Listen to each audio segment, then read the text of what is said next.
Assalamualaikum warahmatullahi wabarakatuh. Selamat pagi, salam sehat selalu. Selanjutnya Bapak ingin menjelaskan sedikit tentang interpretasi atau membaca weather bulletin for shipping yang disediakan oleh lembaga meteorologi. Dalam hal ini Bapak mengambil contoh BMKG sebagai lembaga meteorologi di Indonesia ya. Jadi informasinya sebenarnya bisa Anda dapat dari peta ini ya, di Maritim BMKG.go.id ya. Jadi Anda bisa lihat informasi di kondisi wilayah perairan. Untuk weather bulletin for shipping menunya silakan Anda explore di sini. Anda bisa lihat klik di weather bulletin for shipping. Ini adalah informasi yang update hari ini. Ini bentuk text file dan ini adalah yang nanti di-download. Setelah di-download nanti akan seperti ini ya. Nah, ini contoh aja dummy yang sudah lewat nanti untuk tugas baru yang kita update. Oke, ini contohnya format weather bulletin for shipping yang BMKG sediakan, yang diterbitkan oleh BMKG Pusat di Pusat Meteo Maritim Indonesia Weather Bulletin for Shipping di nomor suratnya, kemudian issued diterbitkan BMKG jam, dan ini untuk masa berlaku prediksinya.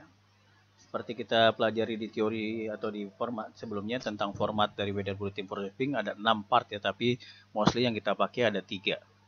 Part 1, part 2, dan part 3. Part 1 warning, part 2 adalah general situation saat ini, present weather-nya, kemudian forecast-nya seperti apa. Kita mulai satu tentang part warning ya. Artinya kalau ini lihat tidak ada informasi warning di wilayah Indonesia, sehingga Anda tidak ada warning arti cuaca buruk seperti cyclone atau low pressure area yang sangat rendah atau gangguan cuaca yang signifikan secara umum ya. Biasanya ini untuk gale di atas 678 ya. Kemudian ini part 2 yaitu situasi saat ini yang ada di wilayah Indonesia. Kalau yang warning ini yang sangat signifikan, ini ada low pressure area juga tapi masih 1009 milibar ya, diidentifikasi di wilayah Samudra Hindia bla bla bla, dan ada 1008 di dekat selatan Papua Nugini ya. Kemudian ada sirkulasi siklonik ya, ini menerjemahkan tapi menginterpretasikan, bukan sekedar menerjemahkan ya. Ada diidentifikasikan di daerah Samudra Hindia, Singkawang, dan seterusnya ya. Jadi ini adalah informasi dari general situation-nya. Kemudian yang part 3 adalah forecast. Jadi warning adalah kondisi warningnya, peringatan bahaya seperti apa. Kemudian part 2 itu kondisi saat ini, dan forecast adalah prediksinya bagaimana selama 24 jam ke depan ya. Berlaku dari jam 03 ya. Diabaikan dulu masa berlaku yang 1 April ya, ini karena dummy. Kemudian ini note, ini adalah angin ya. Angin dari utara dan timur dengan kecepatan, dia menggunakan skala Beaufort scale, terjadi di Laut Natuna dan seterusnya ya, menggunakan Beaufort ya. Kemudian ini adalah sama westerly masih angin terjadi daerah Laut Banda, Laut Seram, Kepulauan Ayu dan Mentawai dan seterusnya. Kemudian bagaimana dengan gelombangnya? Ini moderate sea ya, artinya yang sedang, wilayah laut dengan ketinggian sedang. Kriteria sedang tingginya nanti ada juga di BMKG, Anda bisa lihat di sini ya, nanti informasi gelombangnya berapa meter, tapi di sini juga diinformasikan. Yang wilayah laut dengan kondisi keadaan sedang terjadi di wilayah diprediksi di Aceh, Mentawai Island dan seterusnya. Jadi yang ke belakang ini adalah wilayah-wilayah yang mempunyai gelombang dengan keadaan sedang. Kemudian Roxy, kasar, tapi Roxy ini adalah yang sangat tinggi ya, gelombang yang tinggi atau berbahayanya yang lebih tinggi ya, terjadi di Enggano. Nah, ini wilayahnya selalu ada di sini ya. Jadi gitu ya, patokan clue-nya adalah ini Roxy, ada moderate sea, ini ada anginnya ya. Dan ini menggunakan skala Beaufort ya di sini. Nah, kemudian di sini swell. Swell adalah apa? Alun ya. 1,25 hingga 2,5 meter terjadi di perairan ini. Kemudian di 2,5 sampai 4 meter lebih tinggi alunnya atau swellnya terjadi di Samudra Hindia selatan Jawa. Nah, ini clue lagi. Ada sih area general, ada slide and swell low. Ya, jadi ada 3 tadi clue-nya. Ini 1, kemudian di sini 2 tadi. Jadi ini angin, kemudian tentang gelombang di sini. Yang di gelombang moderate.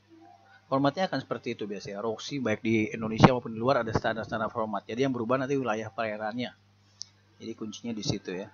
Nah, ini RC generally slide and swallow. Jadi wilayah yang tidak disebutkan di sini umumnya secara umum adalah gelombangnya sangat rendah gitu ya, swellnya sangat rendah gitu ya. Nah, kemudian di sini tadi angin, ada parameter angin, kemudian ada parameter gelombang dan ada parameter swell yang low. Kemudian di sini ada heavy rain. Hujannya, presipitasinya terjadi di Lampung dan seterusnya.